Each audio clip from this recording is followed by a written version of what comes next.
a questão da prevenção, né? Porque o risco, ele é inerente ao quadro clínico e a gente pode prevenir o comprometimento, que é justamente Sim, por meio desse acompanhamento e de uma intervenção adequada.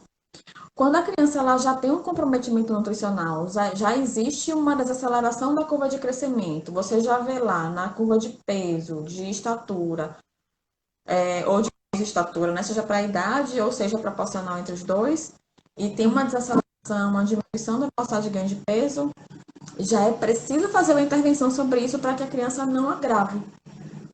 E aí não é mais prevenção. Aí já é uma segunda intervenção, porque você vai ter que fazer uma intervenção com relação à alergia alimentar e uma intervenção e com para relação recuperação nutricional.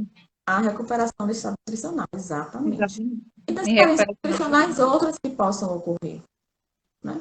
Porque a gente está Exato. falando de uma questão de parâmetros de antropométricos, mas a gente também tem outros parâmetros que precisam ser avaliados, tipo uma criança que tem mais de 6 meses de idade, que está começando a introdução da alimentação complementar.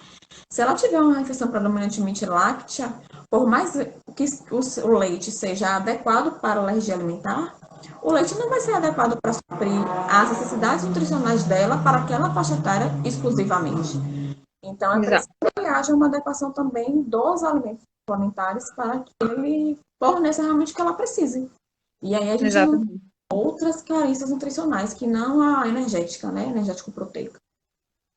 Existem duas situações que para mim são bem emblemáticas. Aquela criança que tem alergia alimentar, que muitas vezes é alergia a múltiplos alimentos e aí tem que fazer múltiplas exclusões. Não é o dia a dia ter alergia a múltiplos alimentos, mas são comuns esses quadros. A criança que faz múltiplas exclusões, esse risco aumenta.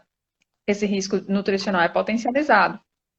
Então a gente tem que ficar bem atento ao que é que está. Primeiro, tem a questão social, né? E ele acaba privado um pouco de eventos e, enfim, da convivência mesmo, se torna mais difícil, dependendo, inclusive, do grau de alergia. Se for muito grave, essa privação tem que ser realmente bem importante para evitar esses contatos acidentais. E aí, se a gente não substitui adequadamente, não fica atento ao resto do cardápio e o que está entrando em substituição a esse outro alimento, vai haver uma deficiência, sim. Isso acontece, inclusive, com um único alimento, por exemplo. Tem criança mais velha que fica alérgica a leite, até mais velho. Aí passa a vida bem. Quem é hoje em dia que você encontra que toma leite todo santo dia? Tem algumas pessoas que tomam, mas eu, por exemplo, eu passo bem sem leite. Sim. Sem derivados eu não diria. Mas imagina, vai que tem uma criança, já aconteceu paciente meu na época da residência, que tem alergia a leite, aí ele vivia bem sem leite e derivados. Nada. Ele não consumia queijo, vivia bem, morava no interior, inclusive, então se alimentava do produto da roça, tudo bem. Só que ele não pode ficar sem a principal fonte de cálcio para a criança crescer, né? A principal, a forma mais biodisponível. Fora que a substituição do leite pela água na hora de fazer um mingau